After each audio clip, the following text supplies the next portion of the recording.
په ملګرو ملتونو کې د پاکستان استازی منیر اکرم وایي هیواد به یې هغه مهال په کابل کې د طالبانو حکومت د افغانستان د حکومت په توګه په رسمیت وپیژني چې په دې برخه کې په ځانګړي ډول د سیمې د هیوادونو ترمنځ اجماع وي.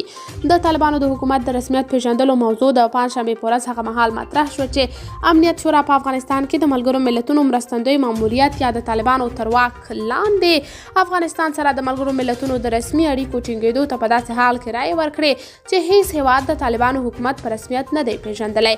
امنیت شورا د چهارشنبې په ورځ په 14 رایو په افغانستان کې د ملګرو ملتونو ماموریت د یو کال لپاره تمدید کړ. یوازې روسیې د افغانستان د ماموریت د تمدید پریکړه لیک تصویبه رایه ورکړه. په ملګرو ملتونو کې د دغه هیواد سفیر واسیلی نیبینزیا وویل د دې لپاره یې سپینه رایه ورکړه چې طالبانو ته د ملګرو ملتونو څوکۍ د ورکولو غوښتنه ونه منل شي. طالبانو څو میاشتې وړاندې له ملګرو ملتونو غوښتي وو چې د افغانستان څوکۍ د دوی استازي سهیل شاهین ته وسپاري، خو ملګرو ملتونو ورسره موافقه ونه کړه.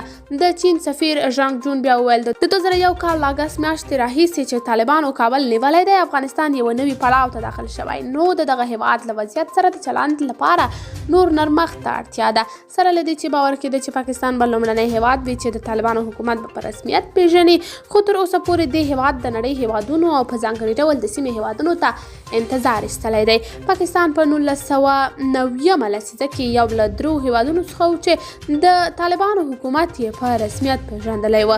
کله چې پرون په ملګرو ملتونو کې د پاکستان له سفیر څخه پوښتنه وشوه چې آیا په افغانستان کې د ملګرو ملتونو د ماموریت تمدید به د طالبانو د حکومت د رسمیت پیژندلو په اړه د پاکستان اوسنی دریځ بدل کړي، ده وویل پاکستان به هغه مهال د طالبانو حکومت په رسمیت وپیژني چې دې برخه کې اجماع وي په ځانګړي ډول د سیمې د هیوادونو ترمنځ. قدرمنو لیدونکو، تاسو د دې موضوع په هکله څه نظر لرئ؟ کمنټ کې شریک او چینل سبسکرایب کړئ.